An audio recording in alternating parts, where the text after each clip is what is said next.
What's going on, everybody, and welcome back to Season 2, Episode 21 of Hit the Books. The regular season has concluded in the NFL, and the boys are ready for the playoffs. Wildcard weekend this weekend. The NHL and NBA are in full swing, and we got some news to share this week in both of those leagues. Beyond that, we can't forget about the MLB as that's right around the corner with spring training starting soon. Second episode of the year, and 2023 is treating us looking good with our plays coming out in the NBA, NHL, and college basketball each and every night. Stay tuned for those all over our social media accounts. This week, we also introduced a new addition to the podcast. More on that later. But we got some big news to start off the podcast. We announced a giveaway today on our Instagram, a jersey giveaway. Do a few things and possibly entered to win a jersey. We're very excited about this, and the boys will elaborate more on that. It's time. Let's jump into the action, starting with introducing my co-hosts, Huff, Ace, and Mackie. Mackie, let's start off with you this week. How's it going? Back into the swing of things. How's it going? Yeah, another week. Just had a pretty bad week in the NFL this week. Last few weeks I have ended up finishing only a little over 5 units, I think. But it's alright. I bounced back into playoffs. Playoffs is where we make our real money. Like you said, we got our first giveaway. It's a big step for us as a podcast. It's just trending in the right direction. And it's big news from us. Other than that, not much going on. Huff, Ace, what do you guys got going on?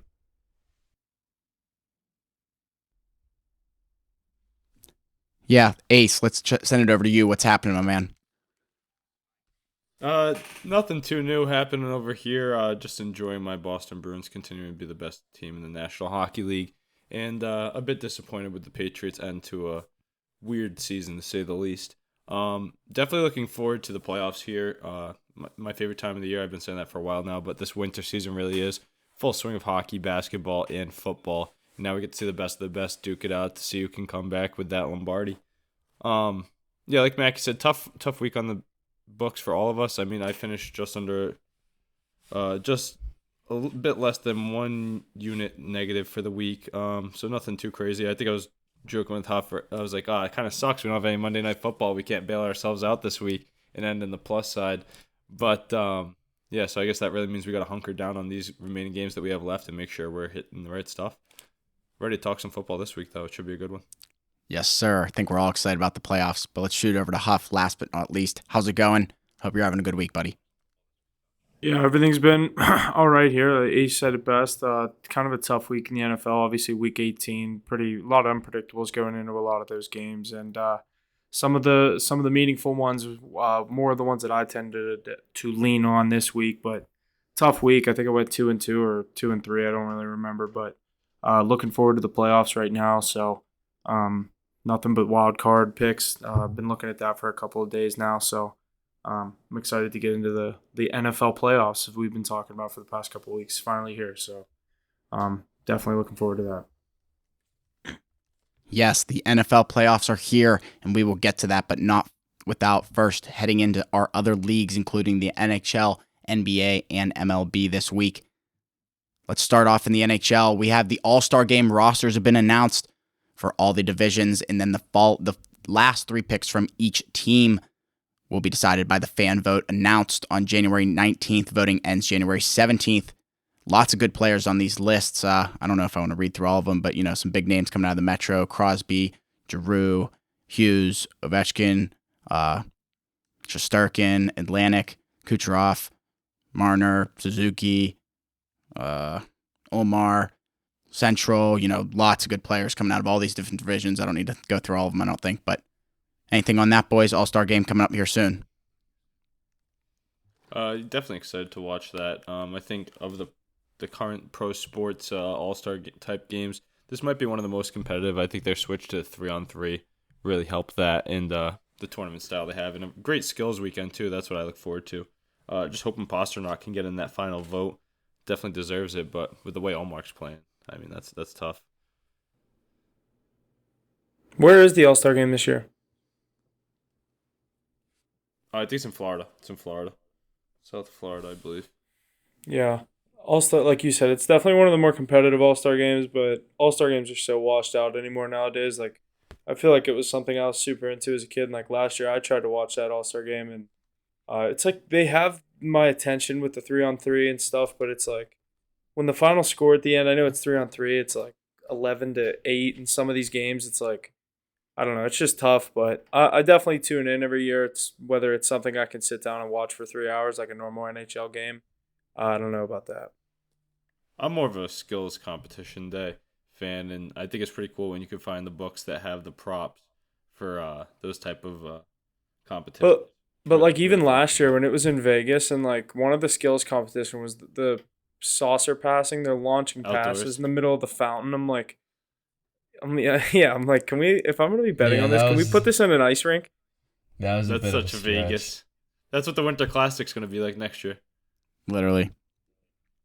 Yeah, a lot of big names here getting their first appearance in the All Star Game. Shesterkin out of New York, Olmark out of Boston, Thompson out of Vegas here. 3 goalies out of the 4. Saros getting his second appearance here. So lots of big names getting a first appearance here. Lots of good stuff to see. All right, Ace, I'm going to send it over to you. How we been doing in the NHL lately here on the card and such? Yeah, been very well on the card lately. Definitely be checking out our socials as we're posting plays almost daily for the NHL, and the other leagues especially. But besides checking out for that giveaway, definitely check for those NHL picks.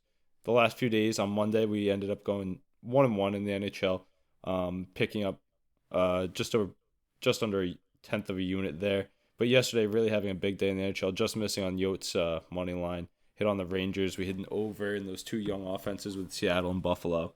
And the Stars really pulled through. I know Huff was on them heavy. Nice shootout win, 2 of them last night. Yeah, those plays last night, I definitely would have liked the Yotes to bring that one home for me, but win some, What'd you miss? lose What'd you some. miss out on? Like 7K, 27K, 2,500, yeah. Jeez. Yotes money line was the last leg.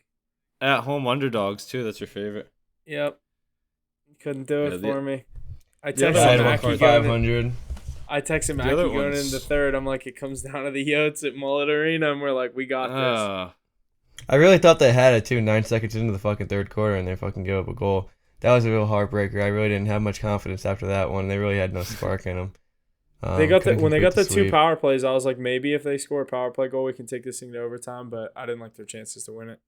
Yeah, it was just they weren't there last night. Mac, your Rangers that made us sweat it out last night with the shootout win. They've been playing some good hockey lately, though. I think they're 12-2-2 in their last 16. Yeah, they're winning some games. Shesterkin gave up a few bad goals last night. She honestly should have won that game in regulation, but boys kept grinding. Boys looked really good last night. They were playing some really good offense, something we really haven't seen a ton of this year. So it's nice to see that side of the Rangers once in a while and bailing Shesterkin out. Yeah, they picked up their jump in the standings too. I think they're up to second place just behind the Carolina Hurricanes. That was my preseason pick besides the Bruins to make some noise in the NHL, and they've been really doing so. Kind of the Devils falling off a bit. I know they won the other night. I'm looking at the standings right now. Devils are still 2 points ahead of the Rangers. Yeah, Devils still have the Rangers. And they have a game. They have a game the in other hand day. They on went them. third. The Rangers They both played won 42. last night. Yeah, that lost to them in a shootout when they were up 3-1 kind of blew that for them. But overall, we're staying afloat. I think we'll end up above the Devils by the end of the season. We just gotta hang with Carolina. We're not really far behind Carolina either, so they're on a bit of a skid right now. We got to take advantage. That just shows you how deep the East is. Like in this scenario, the Penguins and Islanders 48 and 47 points. Both would be in a playoff spot in either division in the West. Yeah, the East is way more The Capitals are than the West. You got some teams pushing for those final seeds too. The Capitals, the Panthers, the Sabres. The two that have kind of screwed everyone's preseason predictions up are definitely the Sabres. I mean, they're a young team. I don't think anyone predicted them to make the playoffs. And when they had that hot start, I heard a lot of people be like, okay, they're going to fall off. They're going to fall off. It's like, no, this is a really good young team that, yeah, like usual. And this is a pretty good young team. I like what they have going up there. And the other one's obviously the Devils, who's an even higher position or has an even better record with the amount of points, 55 points. But I don't know. I'm still not sold on this Devils team. Me either. Yeah, No they chance. they definitely hit a peak. They're on their way down, but I mean they're still I keep competitors. betting against them, and it seems like every time I bet against them, they'll be on like a game. They'll have lost their last game. I'm like, all right, they're in like the game they were in Carolina the other night. I took Carolina. Boom, fucking lost. I'm like, fuck. Same. Yeah, I liked them last night though.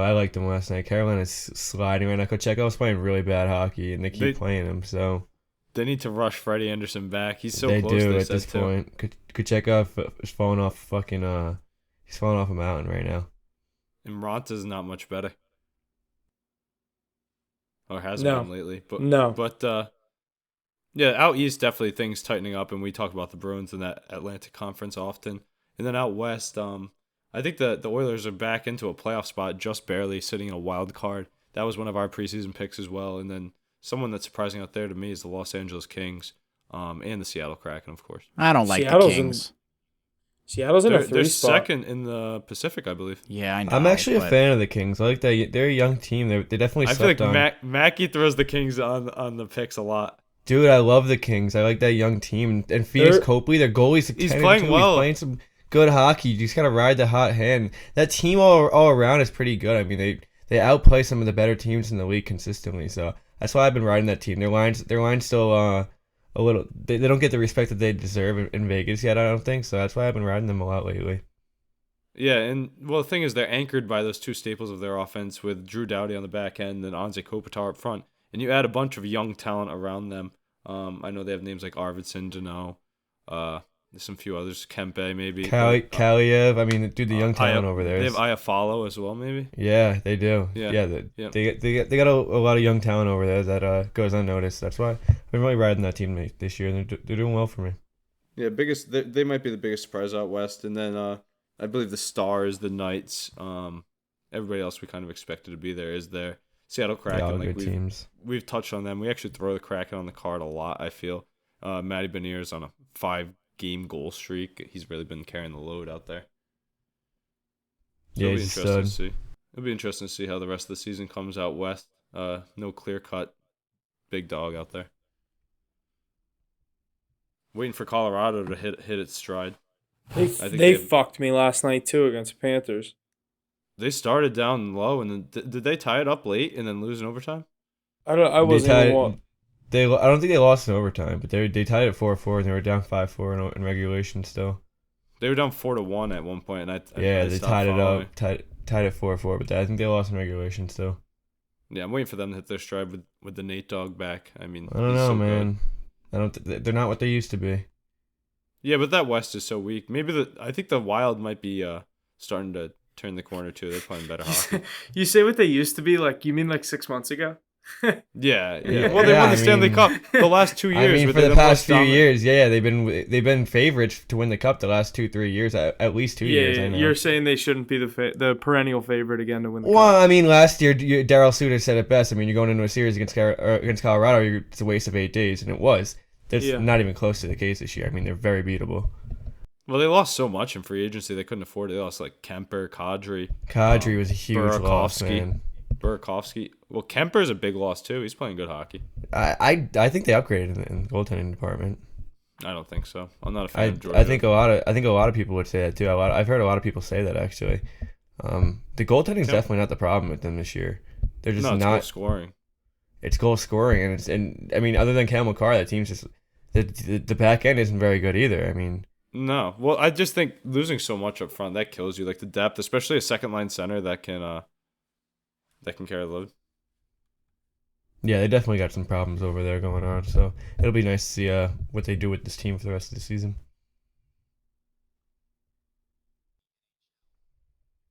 Card sitting at a plus 11.8 units. Let's too, go. Not to mention that. That's huge. I mean, it's eating. So definitely follow. Yes, please follow that. Make sure to follow us on Instagram and Twitter to get those each and every night. Lots of good stuff out of that.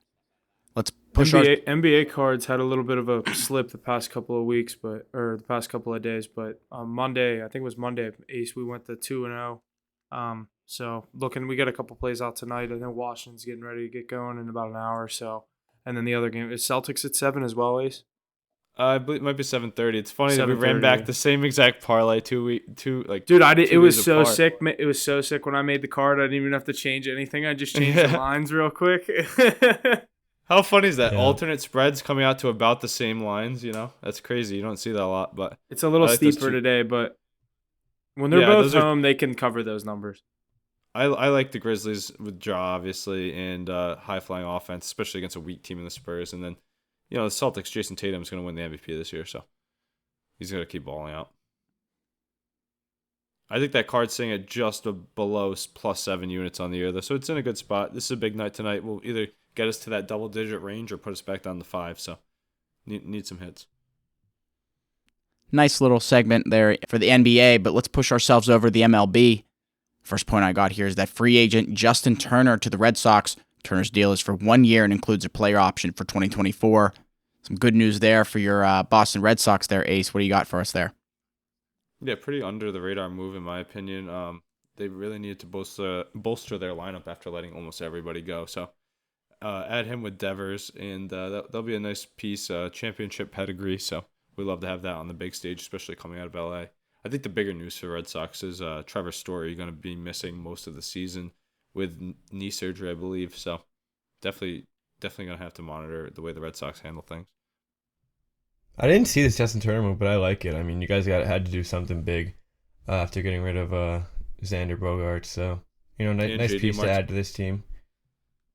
And JD, yeah. So, yeah. I mean, you guys weren't really trending in the right direction anyway. You guys were kind of in the midst of a rebuild. You need to get rid of some of those players, clear up some space, and now the team's going to start rolling again. Boston won't be bad for a while, so give it a year or two, maybe even this year. So the thing I always say, which is weird and kind of true, the Red Sox usually, when they're supposed to be really good, they're not. In my lifetime, they suck, like last year, and then when they're supposed to be terrible, they're great and win the World Series, like in 2013.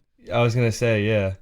Even that team, even that team 3 years ago, was that 4 years? Was it 2018? I thought it was 2019. Yeah. Could be wrong. Yeah, that team wasn't supposed to be that good, though, was it?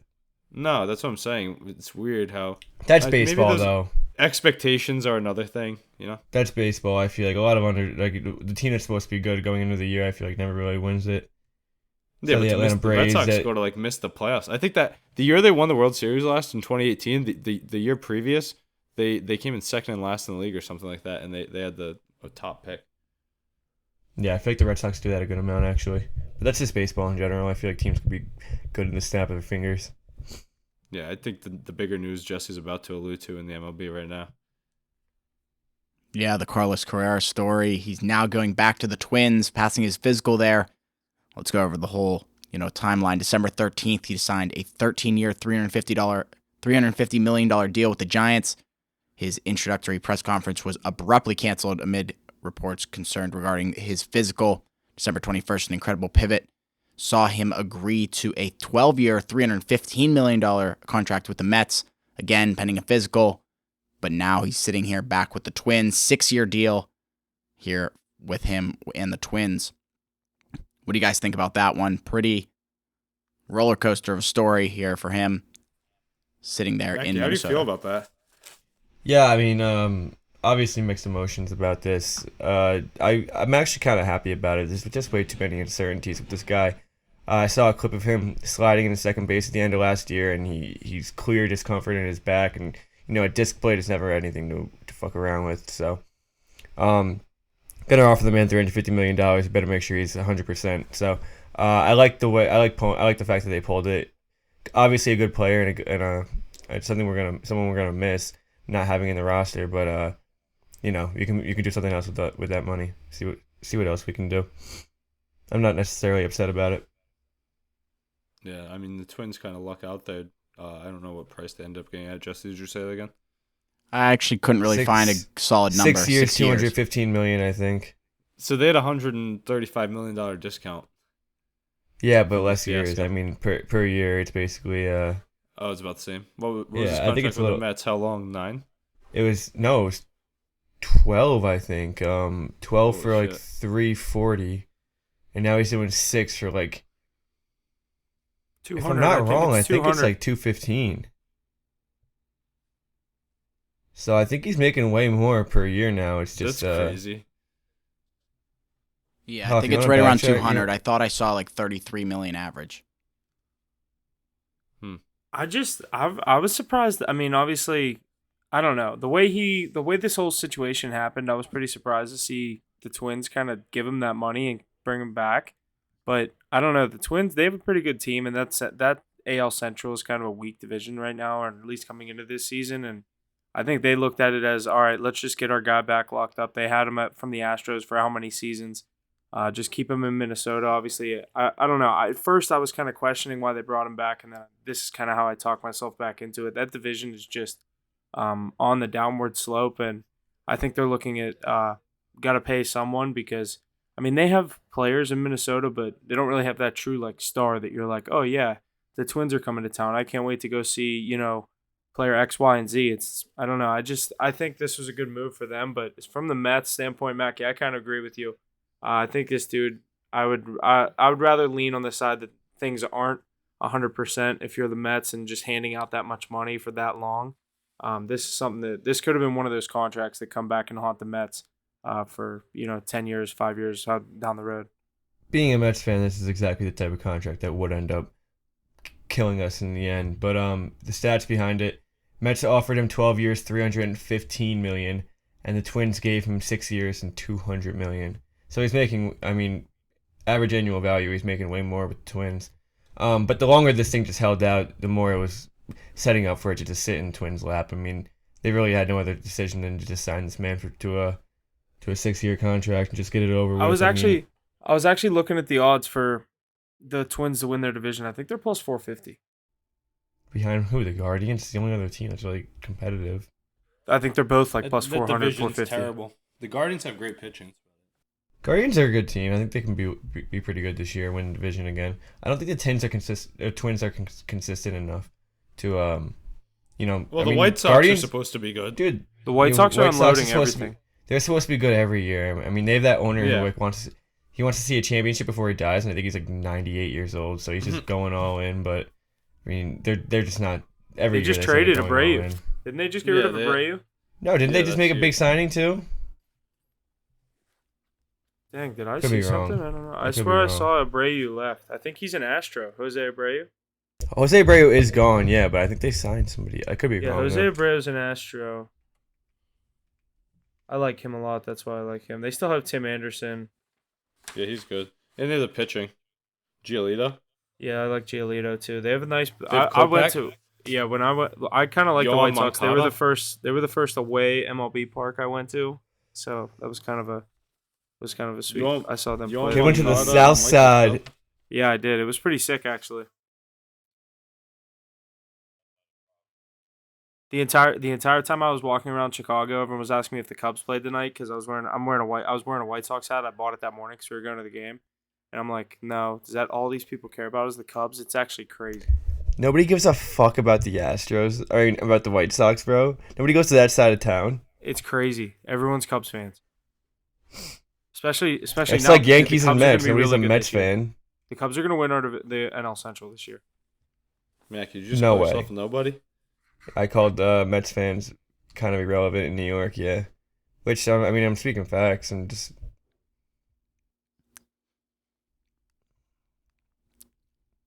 Nice stuff. You don't think the Cubs could win the NL Central this year, Mac? No, I think the Cardinals are going to be dogs this year, and the Brewers always hold their own. I just... Cubs could be good. They could be a wild card team, but the Cardinals are good, dude. Cardinals are so good. Cardinals are always good. I know. I like the Cardinals. I literally like every team in our division, but which doesn't really you just sense. Can't like them. I mean, it's not like you guys are competitive, so you can. Yeah. Alrighty, and I got one more point here out of the MLB. For the 2023 opening day, the Detroit Tigers have decided to adjust their outfield dimensions. The center field wall will be adjusted to 412 feet. Additionally, the height of the outfield wall in multiple key areas will be lowered.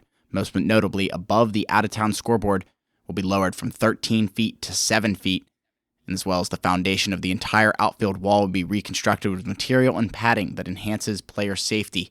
I saw this and I just found it kind of interesting that they're totally adjusting their field. I feel like you don't hear this too often. Anything on this? Hey, you know who else should do this? I think fucking Yankees over in right field. Why? Maybe they should extend a 318-foot wall where They should stop cheating. Giancarlo Stanton and Aaron Judge can't hit line drives out of the park. It's so iconic, but yeah, I agree. That'd be nice. I mean, then No, yeah, I'm what's next? Ask the Red Sox to change Fenway and the Green Monster. Come on. No, Or that's just not build an a new advantage. It's more of a stadium. disadvantage. What was I gonna say? I remember one of my favorite sports memories. Actually, I was at a Yankees game and they were playing the Mariners for some reason with Ichiro in right field, and I think it was Alex Rodriguez hit a home run to right field, and everybody was going nuts. But Ichiro jumped the wall and robbed it. That was nuts on the short porch. That's dope. Fuck A-Rod. Nah, I'm a big A-Rod fan, actually, but Actually, yeah, me too. Are you kidding me? That's one of my favorite players of all time. Just hate that he went to the Yankees when he made his big choice for moving from Texas. But Him and Jeter, that's man. another story. Oh yeah. But no, Ichiro Suzuki, great person to see play. Saw him play on the Marlins too, and when he was chasing that hit record, I went to like 3 games and when I was down there, and he didn't get it in any game. But we had the he got on the road, I think in Milwaukee, if I'm not mistaken. What a pointless place to hit it. Down that slide. Good couple points there out of the MLB. Let's shift our focus over to the NFL. We got some news out of the NFL. Some possible Aaron Rodgers retirement, predictions coming up here. Some news after Sunday's season-ending loss to the Lions. The veteran quarterback did something that had people speculating about his future. The cameramen caught Lions. Jameson Williams asked Rodgers for his jersey after the game, to which the quarterback replied, "I'm going to hold on to this one." See what happens here with Rodgers coming into the offseason for himself. What do you guys think about this stuff? Yeah, I mean, obviously he's thinking about it, but I don't think this necessarily means that he's going to retire. I think it just means it's on the back of his mind, which obviously it is after a season like that and the age that he's sitting at and what he's done in his career in this league. But I don't think this really says anything in the grand scheme of things of whether he's going to retire or not. I just think, I don't know, it could possibly be his last game, so he wanted to hold on to it. I don't know what you guys think about this. I don't know. Part of me thinks this is Rodgers just being an asshole and James Williams is a rookie. It also could just be him being an asshole and making people think and stuff. That's a great point, Huff. I didn't think about him big leaguing the rookie like that. Yeah, I think it's a total big league move. He's like, no. You're some rookie that just kicked me out of the playoffs. You're not getting this one. Maybe if the Packers won, he would have gave that one up. He's probably just a bit salty about the way his season went. Like you've heard Tom Brady in that moment. He's like, I'm not gonna lie, I'm a sore loser. We've heard I don't Rodgers like say fucking this losing. a million times. He doesn't like playing football. I don't think. Definitely doesn't like losing in football. Yeah, but I think I started thinking about it that way. I'm like, I think this was kind of like a big league move. He's like, no, fuck you, rookie. You just kicked me out of the playoffs. You think I'm some legend? You should have fucking let me win. He's just gonna go host some Celebrity Jeopardy and go on the Joe Rogan Experience, and then he'll be ready to play some football. Because I thought Rodgers maybe took it as like, oh yeah, he wants my fucking jersey to hang in his basement. Oh, this is the game we kicked Aaron eliminated Aaron Rodgers from the playoffs. I just think he's way too competitive to end his career on a missed playoff opportunity. I don't know. It's pretty embarrassing. I'm just so glad he doesn't have 2 Super Bowls. Not yet. He missed that chance when he went back there.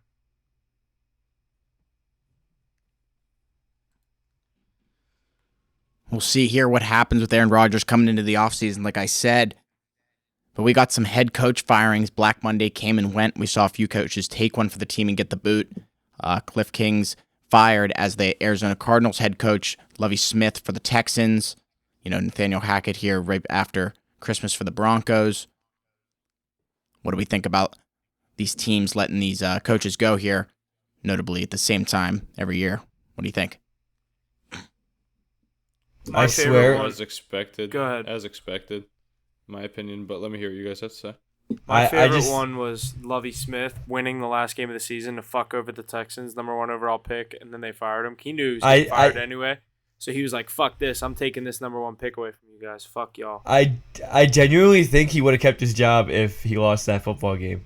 Because, you don't, as an organization, dude, you don't want to fire a head coach 2 years in a row at the end of the season. And they fired a head coach last season. This is his first year. It's a bad look on the Texans. So I literally think that he won that game and they were like, fuck you. You just lost this number 1 pick. And we got to get rid of you now.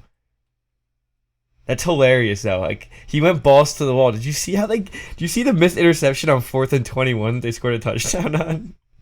Like, you can't make that shit up. Their front office had to be kicking themselves at watching that football game. Yeah, we're like, we lose fucking how many games this year, and the one we want to lose, we win. Everything right has to happen, and you still win. They can't win. I said the Texans will do everything they can to lose that game, and I absolutely was wrong. They did everything they could to win that game. Yeah, that's funny. Alrighty, and the playoff bracket has been revealed. Lots of good stuff coming into the playoffs here. Wild card weekend this weekend.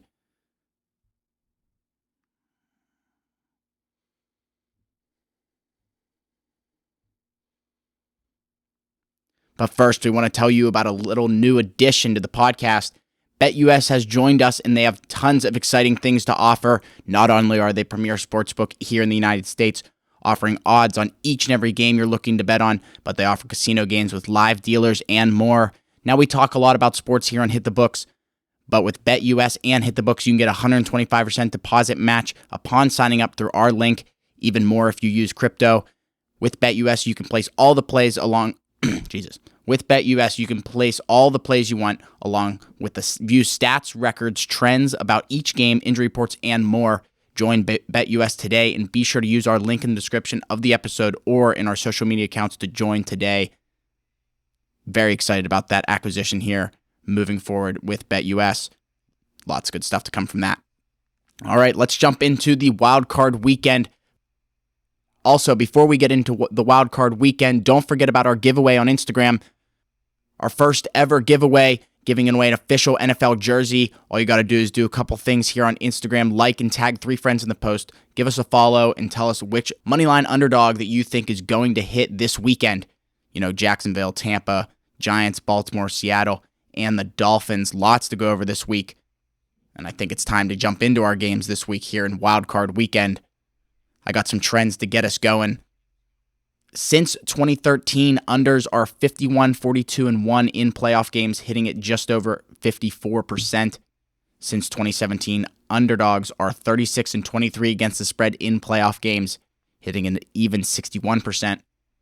Since 2013, underdogs are 23, 15, and 2 against the spread in wildcard games, hitting just over 60%, including 16 and 8 against the spread since 2017. With that, favorites were 5 and 1 against the spread last season in the wildcard games, and since 2012, unders are 30 and 14 in wildcard games, hitting there at 68%, including 6 and 8 since 2017. Some trends to get us going there for the wildcard weekend. But let's jump into this first game here on Saturday at 4:30 p.m. The Seattle Seahawks at the San Francisco 49ers. In this matchup, we have the 49ers favored at 9.5 points. Their money line sitting at minus 500, and the over-under sitting at 42.5. For the second time in 2 weeks, Seattle is a double-digit underdog. It hasn't happened since 2011 before this. Seattle is 1-7 against the spread in their last 8 games. The 49ers have won 10 games straight up, and they are 16-6 against the spread in their last 22. Huff, you want to get us going on this one, this Saturday midday game, 4:30 p.m.? Yeah, I'll get us going here. Obviously, I look at this schedule and I think back in the glory days of the Seattle Seahawks about 10 years ago with the Legion of Boom going up against Michael Crabtree and the likes of those 49ers teams. And we're going to get a very different look at these two divisions here, or these two teams in this division here. In the wild card round, obviously, Seattle coming in as the 7th seed, going to San Francisco as the 2 seed. Brock Purdy still hasn't lost a game as a starter. The Niners have everything going for them. That's why they have a 9.5 point spread here in this spot. The defense has done everything to deserve that. I think Seattle keeps it close here. I really think that when this line goes to 10, if it can get up to 10, I really like Seattle. I think they're able to maybe put points on the board early, hang around in the game. I do think the 49ers win the game, but too many people are kind of counting out this. I know it's kind of a Cinderella story of the Seattle Seahawks, and this run has been obviously very unpredictable. And I don't think they win the game, but I really think 10 points in a divisional game, let alone a playoff game, is a lot. And I really think the Seahawks are able to keep things close. Yeah, Huff. I have the same thought process as you in this one.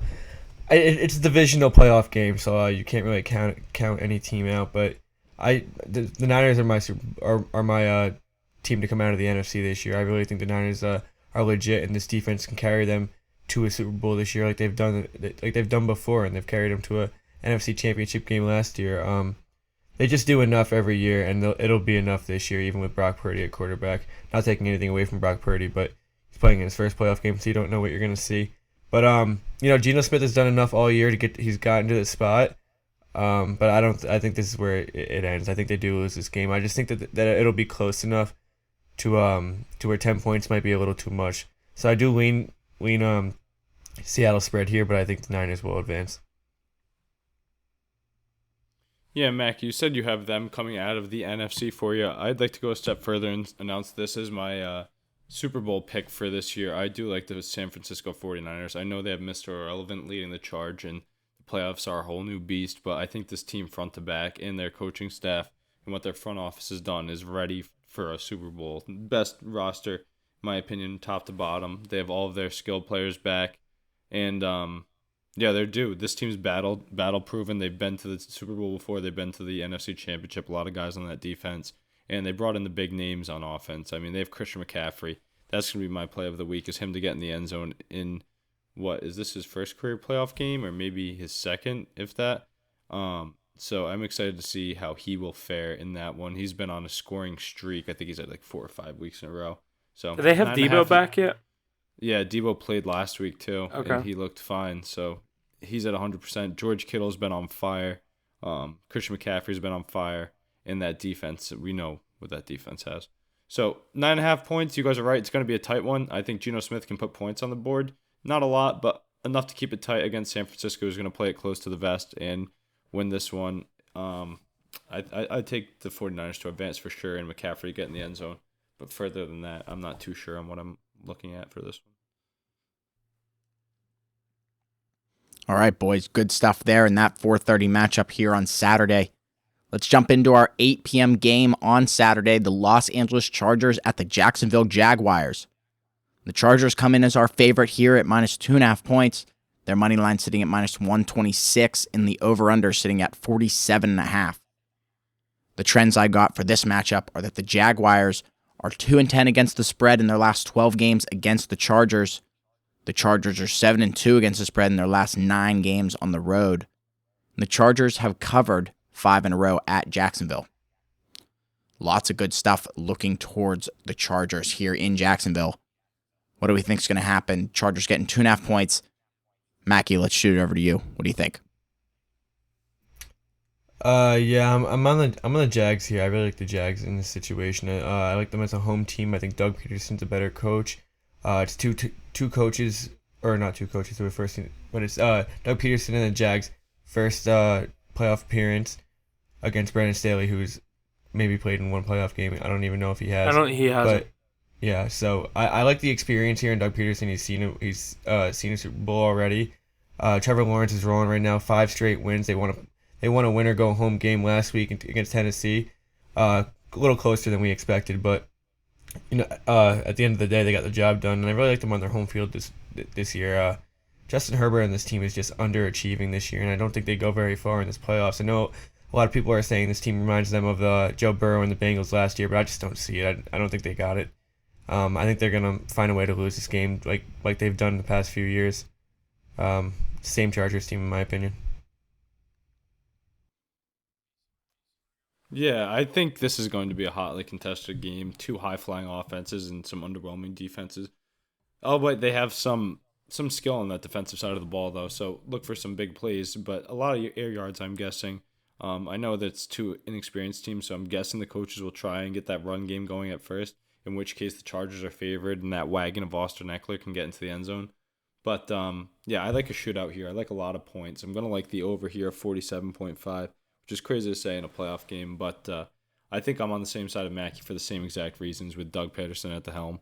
I like the Jaguars to come out on top at home and get into a nice little shootout with Patrick Mahomes in the following week. So yeah, I'm going with the Jags here. I think it will be a great game to watch. This is going to be a fun one. I think it's going to be back and forth all game long, but the home team's going to get done. Trevor Lawrence, proven winner.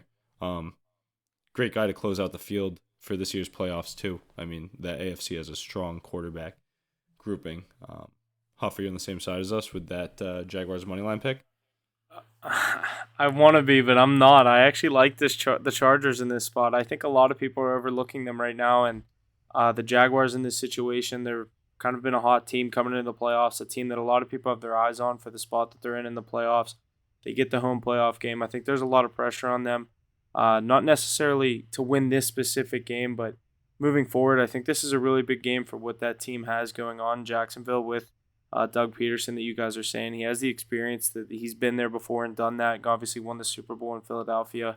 I just think Justin Herbert's going to be the better quarterback in this game, and I think he's really going to show why he was drafted in the first round. I know Trevor Lawrence was the number 1 overall pick, but I think Herbert is going to show the ability that, why he's compared to some of these other really young stars. And Lawrence just kind of got in that conversation this year with his play over the past couple of weeks, but I like Herbert. I like Eckler here. I think the Chargers come into Jacksonville and get the job done. I saw a 1.5 point spread or one. I just like the Chargers money line. I think I saw -125. But I am on the Chargers. I do have that Chargers Super Bowl ticket, so I am going to ride the Chargers here. There's a lot of talent on that team. Yeah, and they're getting their guys back. I really like what they're doing here. And the thing I keep coming back to is that Jacksonville kind of obliterated the Chargers earlier on in the season whenever they were very injured and had a lot less players. So I look for the Chargers to come to Jacksonville and give them a run for their money and see if they can bounce back off that regular season loss that happened in SoFi. Two things I'd like to say, though, about this game before we move on. Did you guys see last week the Chargers, they rolled their starters out there all game in a meaningless contest, and Keenan Allen ended with like 120 plus and 2 touchdowns? Yeah, I saw Mike Williams got a little bit banged up last week too, so we'll have to see what happens with him. But they've gotten the job done with number of receivers all year. I kept outing Josh Palmer and Guyton, Carter. They just have guys that they keep throwing in, and when if they got a guy like, go ahead. You got it. No, you're right with that for sure. Didn't mean to cut you off, but one interesting thing that I think we could talk about is if they do go on to win this game, I personally lean for the favorites in the other matchup, so they'd be the only wild card that could get through. I think they have the best chance, obviously being the top wild card. That makes sense.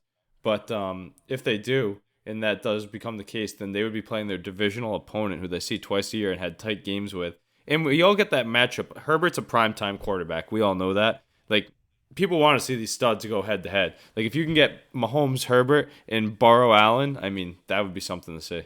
I really like the Chargers path that they have. I'm not gonna lie.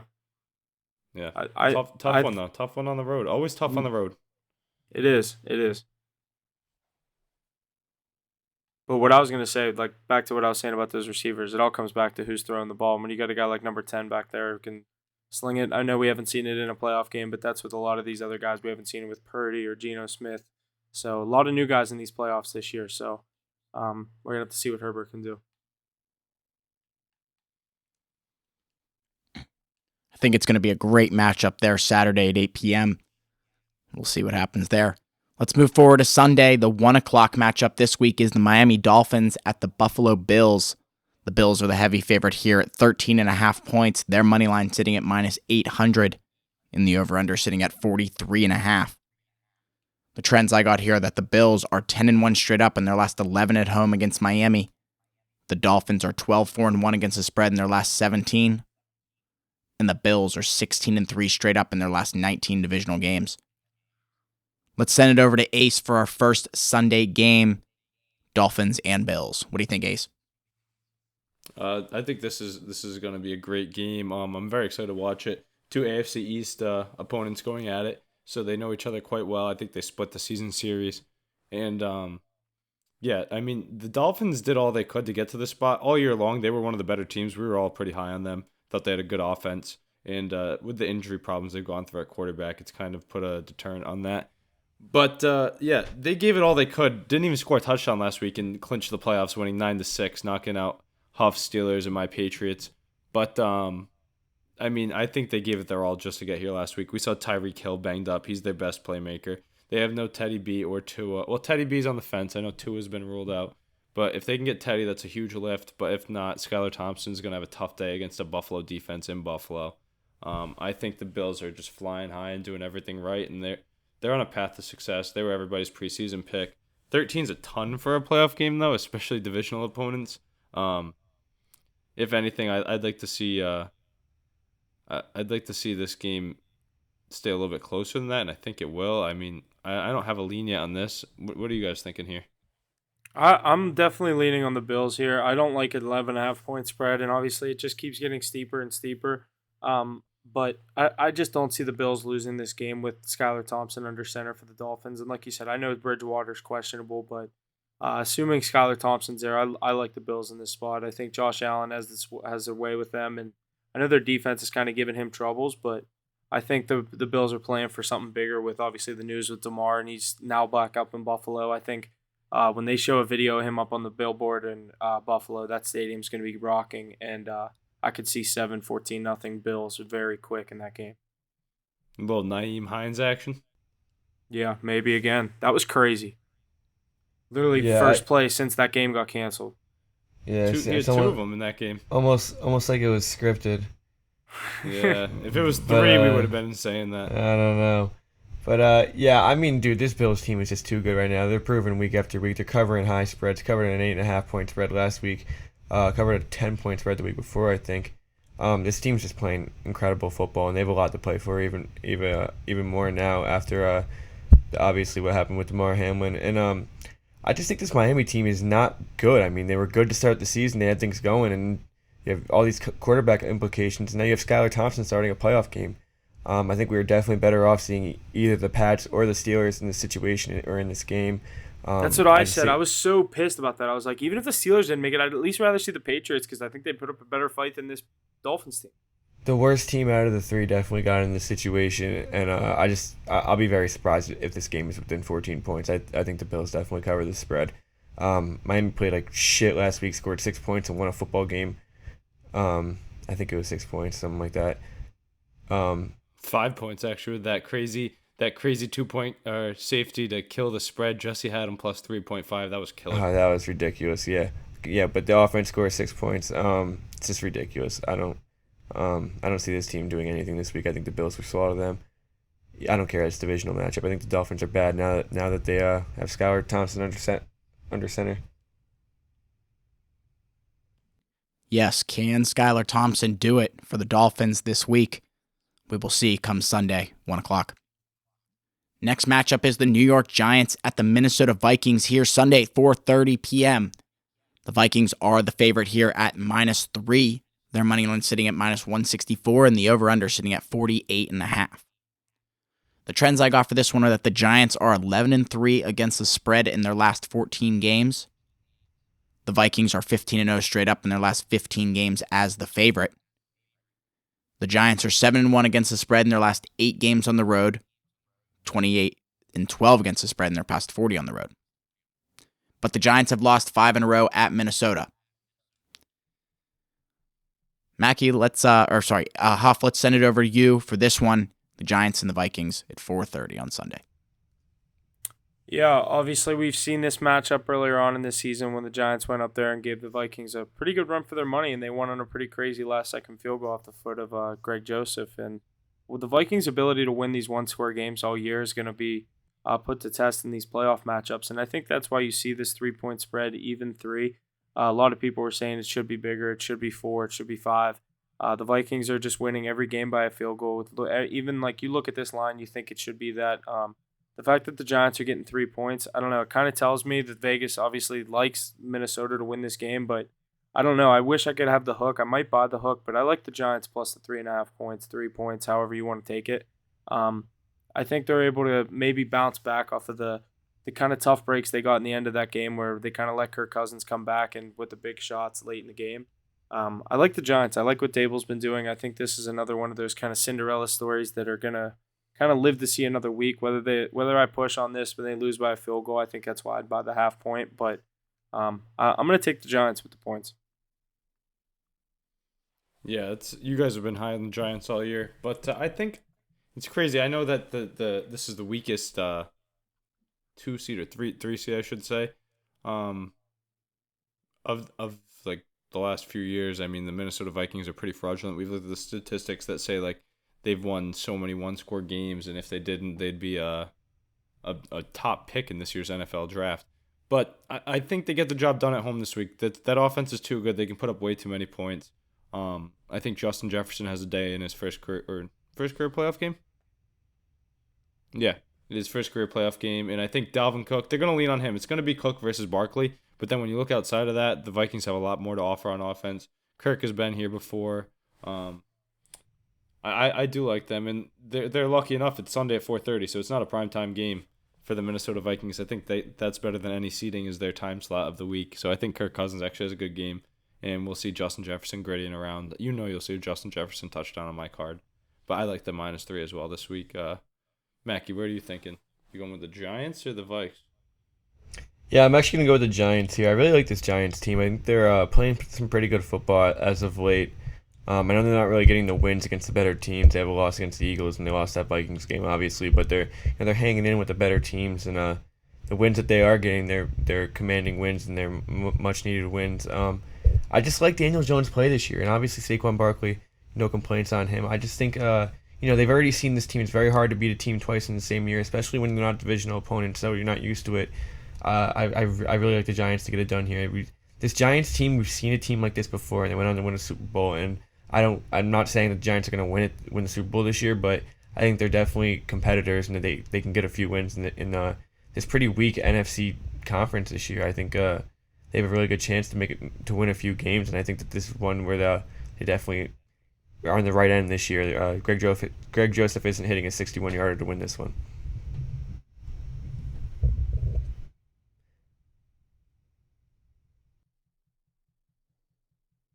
Good stuff there, boys, out of that 4:30 matchup. Let's move forward to the primetime game on Sunday. The Baltimore Ravens at the Cincinnati Bengals.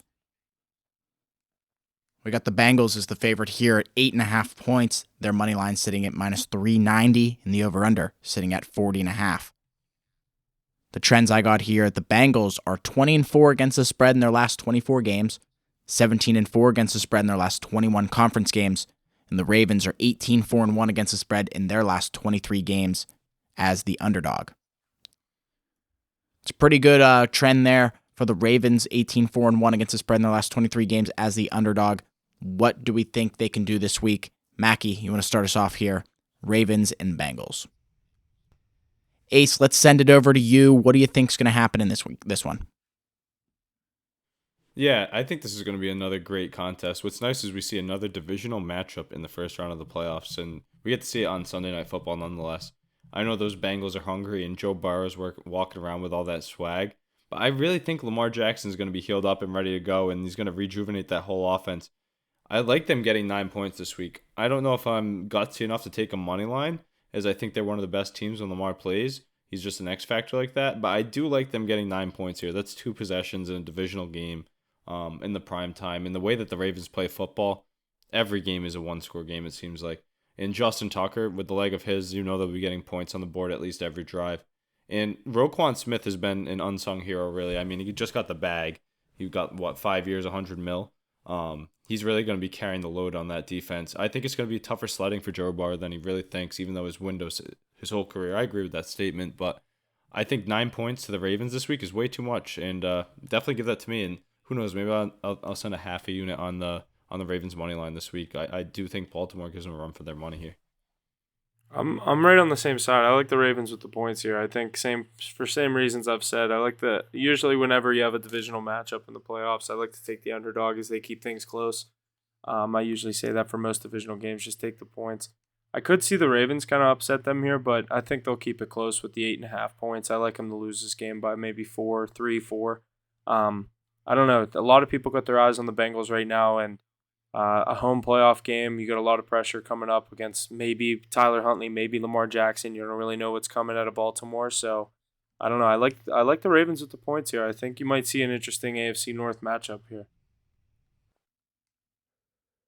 Yeah, I'm definitely on the same side as you guys. I think this is definitely going to be a really good game, but I don't know. I like the Bengals to definitely advance. I think Joe Burrow is someone who is elite, and he has that extra That dog elite in him. bone in it. He's got that dog in him, and he wins games like these where he's supposed to win, especially in the playoffs. Even if Lamar plays, I think it'll be closer. Even without him, I think it'll still be a close game. I mean, these teams played last week, and Bengals won by 11 points. So you got the playoff atmosphere, and you got the primetime aspect of it. So I think it'll definitely be within 10 points, within 9. What is that? 8.5. Within 8.5 points. But I do think the Bengals will advance. Another great matchup here with two young phenoms at quarterback, Lamar Jackson and Joe Burrow. So I'm excited Lamar to see is, this.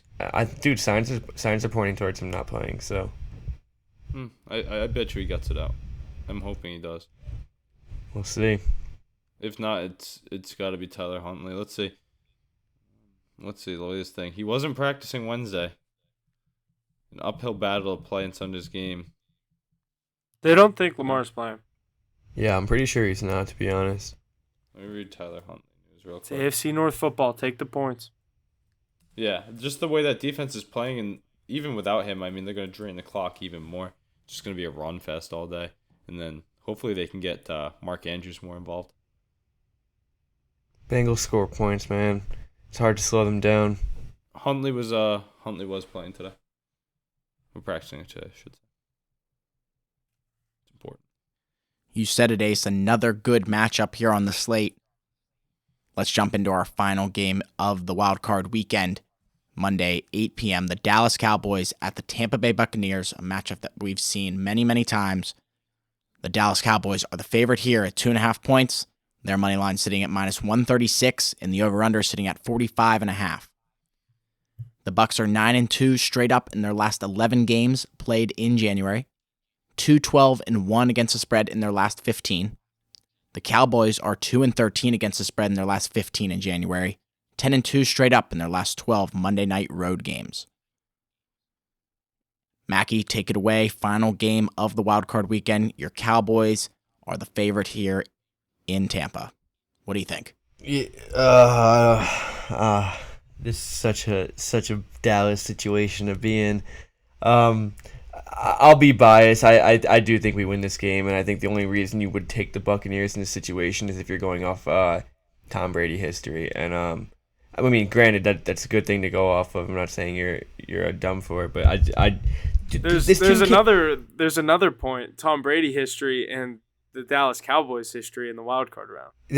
Dude, I saw like 5 things. Ace, you liked it on Twitter. It was like 5 check marks to why Dallas will lose this game. But I do the odds all against them, backs up against the wall. Let's see what Dak Prescott can do. I really think we can gut out a win here. The Tampa Bay Buccaneers cannot run the football. They cannot get anything going offensively. If we can just do what we need to do in the first half of this game, obviously Tom Brady's never out of a football game, but if you can make this a 2-3 possession game, our defense is good enough to stop them and hold on to a lead. I really think we win this game. I think we cover, and I think against all odds, man, this Cowboys team. Let's see what we can do. I wouldn't be surprised if we lose this game, but I think we win. I think we pull it out. I have 2 sides of this game. So part of me thinks basically kind of like what you said, all the stereotypes where it's like, oh, go against Cowboys in the first round, Tom Brady history in the playoffs, home underdog, take Brady. And I want to lean on the Bucs, but then I said a couple weeks ago, this game, if it did happen, and obviously we are looking at it right now with a 3-point spread, this kind of reminds me of last year when the Rams kind of had their way with that Bucs team. And I don't know. I think the Cowboys are able to get the job. Like, I see both sides of it. So this is going to be a game. I don't know if I'm going to have a pick on it. It's the only game on Monday, so I'm definitely going to probably have a play on it. Leaning spread, it's definitely tough and who's going to win this game. But because I can see both ways, I'm going to have to see where the money ends up going, obviously leaning up until Monday. It's a tough spot. That's why they give you the 3-point spread. And last year, the 49ers went to Jerry's World and were a 3-point underdog. I took the Niners, and obviously that one worked out for me. But we'll have to see what happens this week. And in Tampa. Obviously, Monday Night Football, the lights are on. Cowboys, Bucks. I could see both ways, Ace. I'm interested to see where you're going, but I kind of tend to know what you're leaning on. Yeah, I'm just gonna say 2 words: Tom Brady. But yeah, seeing him at plus in the playoffs, you gotta love to see that. I've made a living off of that.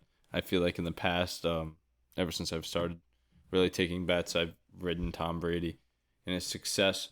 Plus that Bucks team has really been clicking as of late. It's about time you see that. Mike Evans is going to be a problem for them, especially going against Trayvon Diggs. That's a tough matchup if there ever was one for him. And let's think about it. That Dallas Cowboys defense, we've been tooting that horn all year long. That's a great defense, but what do they get their success from? Pressure. And what does Tom Brady know how to deal with throughout his career is commanding the pocket and pre-play adjustment to beat pressure. So with a weaker secondary, I think that might be an issue for them. But Mackey's right. If they can't get that ground game going and they fall behind quick, then it's going to be a tough day. But the thing I really look at is the struggles of Dak Prescott lately.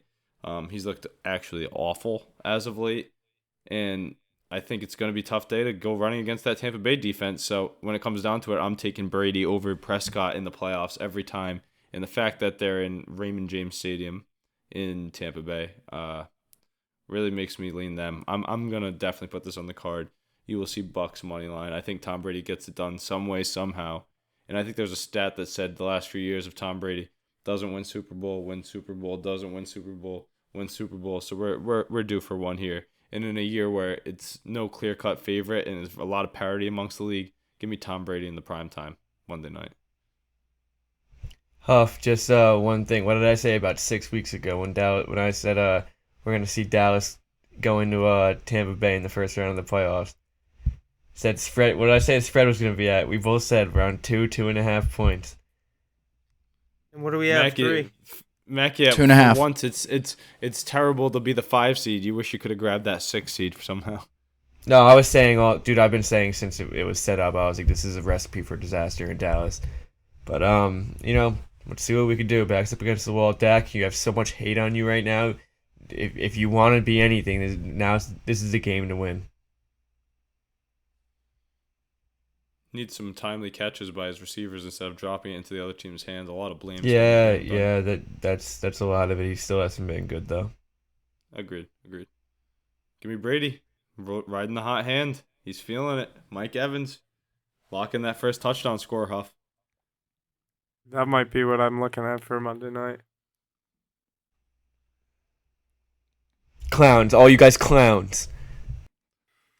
Mackey, at the end of your take at the beginning with this Cowboys-Bucks game, it did not make me sound too confident in the hopes of the Cowboys this week. Even their fans are imploding. Dude, being a Cowboys fan, how am I supposed to trust this team to win this football game? You know what's the scariest part is? It's like the Bucks aren't even good, but Tom Brady gets into their head a week before, and they're like, "Oh, jeez, dude, the Bucks are such a bad football team." Put the 7 rings on the table. Come out and play another one to get one. Like, what are you going to do?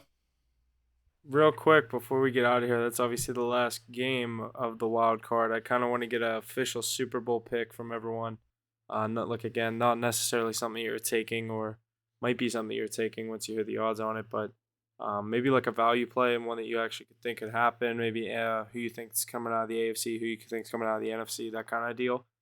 So I'm just going to rip through some of the Super Bowl odds that I have for outright Super Bowl champion.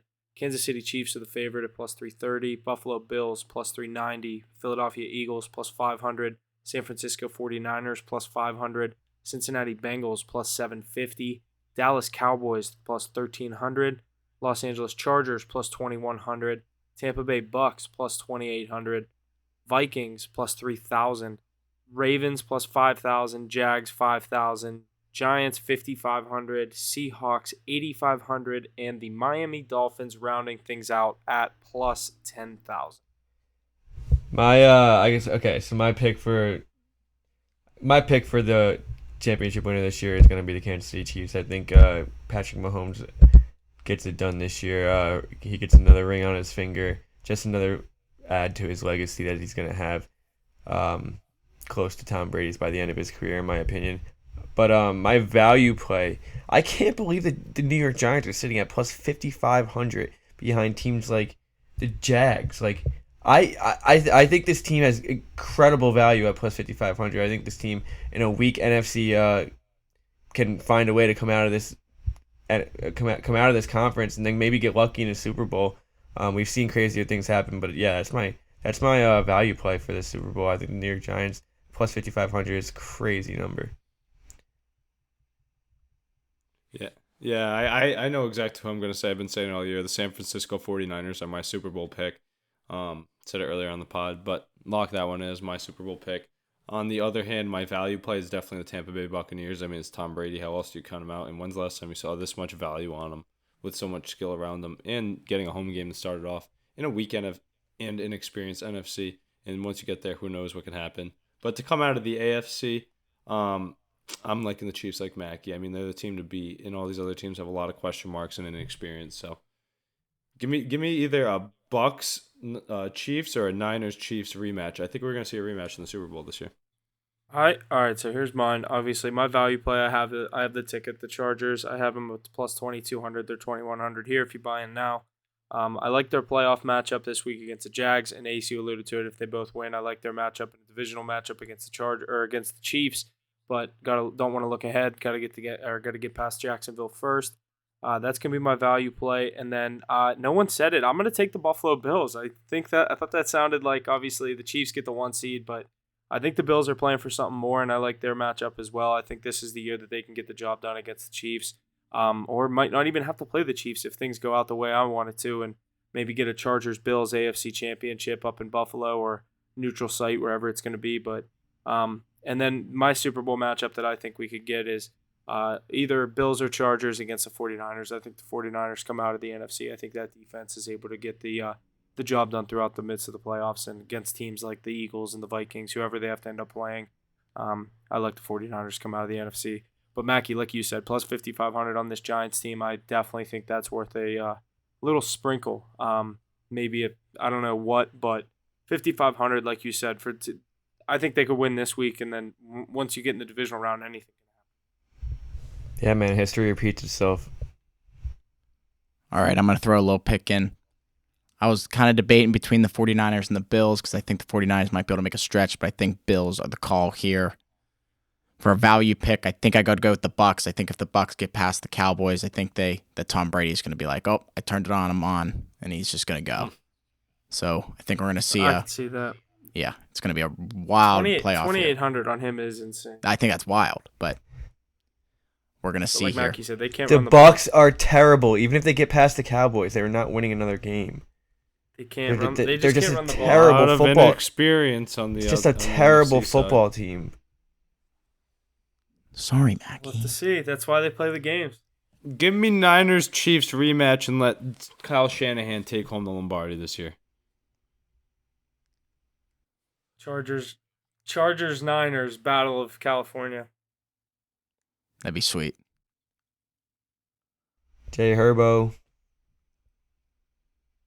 Alrighty, I think that's just going to about do it here for the Wild Card Weekend episode of Hit the Books. Be sure to check out our BetUS promotion that we're offering, 125% deposit match, as well as our Instagram giveaway for a jersey here for any of the betting, or make sure to select your underdog that you think is going to win here this weekend in the Wild Card Weekend. Playoff brackets also, we're thinking about releasing those on Instagram, one for each of us, so make sure to tune in for those as well as our picks each and every night. But that's all I got. You guys got anything else to add? Yeah, and one thing about the giveaway, I don't know if we clarified this, but one thing we can speak on here is that obviously there's a chance that multiple people pick a winning underdog if two teams win. Like, say I take the Giants and Mackie takes the Jaguars and we both win. We do all the things, that we put in the rules for the giveaway. Then the accounts that pick winning picks and do all the things necessary to enter the giveaway, they'll be entered into a randomizer. Jesse, how would you want to say it? Yeah, that's a good way to put it. Picks a comment out of the post itself. Doesn't have much entry on us. So yeah, just couple things that go into it. Obviously, all the rules are pretty simple in the post, but just wanted to clarify that if we do have any two underdog teams or more that end up winning. So what would happen with all those people? So yeah. That's going to be it. Obviously, like we said earlier on, NHL card's been rolling. NBA card got back going tonight for a 2-0 night on Monday. College basketball, we've been keeping rolling too. So we have 4 sports absolutely in mid to prime action right now. Obviously, the NFL playoffs getting kicked off this weekend. 6 games. Stay tuned for the NFL playoff cards this week, as well as all the other nightly sports. That is going to do it for me this week. We will see you guys next week to recap this wild card weekend and the look ahead of the NFL playoffs. It's going to do it for me. I'll see you guys next week. Yeah, just looking forward to a good playoffs. Obviously, it's good every year, but should be a good one this year. Just picks will be announced. Just stay tuned. Yeah, definitely excited for this final stretch here in the playoffs. It should be some great games, great matchups, and all the other sports. Like they said, follow the giveaway. Hopefully you win. Good luck, and follow our weekly cards. You know, we got the NHL, NBA, and NCAA basketball going heavy. So ready to roll, boys.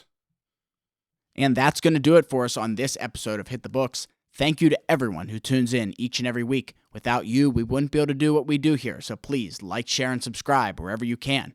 And don't forget to check us out on Facebook, Instagram, and Twitter for our plays each and every night in the NHL, NFL, MLB, NBA, college basketball, and college football. Thank you again, and see you next week.